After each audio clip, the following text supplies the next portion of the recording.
What if I told you this small Baltic nation has been invaded by knights, outsmarted empires, and literally sang its way to freedom?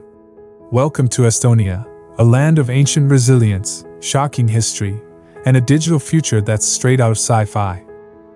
Long before castles and crusades, Estonia was home to Finno-Ugric tribes. These prehistoric settlers were among the first to arrive after the Ice Age. Their language, Estonian, is as unique as it gets, related to Finnish and Hungarian but unlike almost anything else in Europe.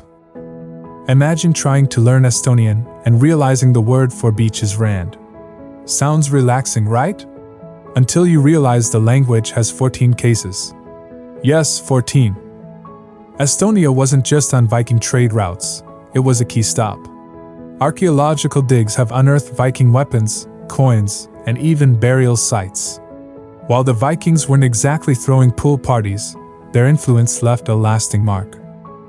Fun fact, the Estonians were no pushovers. Viking sagas mention fierce battles with Estonian tribes who weren't about to let their lands go without a fight.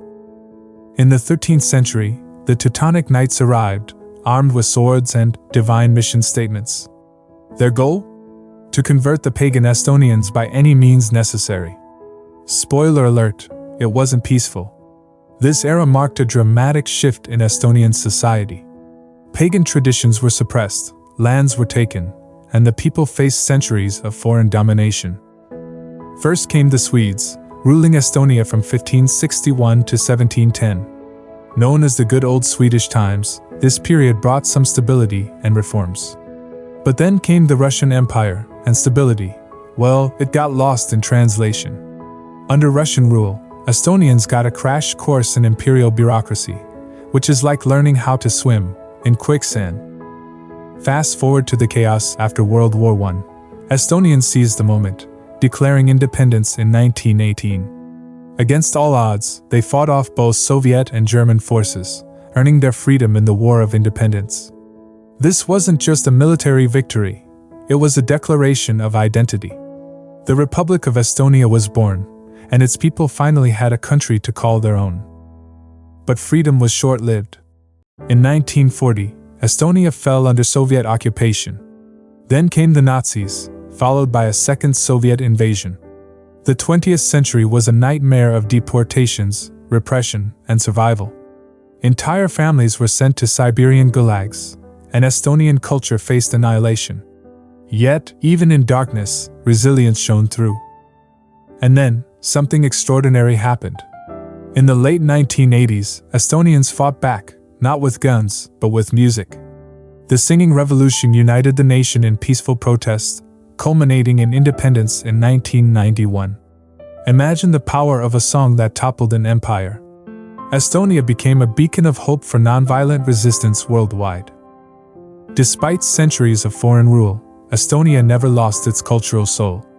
From folk songs to ancient myths, Estonians kept their heritage alive, even in exile. Their national epic, the Kalevipoeg, is packed with giants, warriors, and enough drama to rival a Hollywood blockbuster. Today, Estonia is a tech-savvy powerhouse.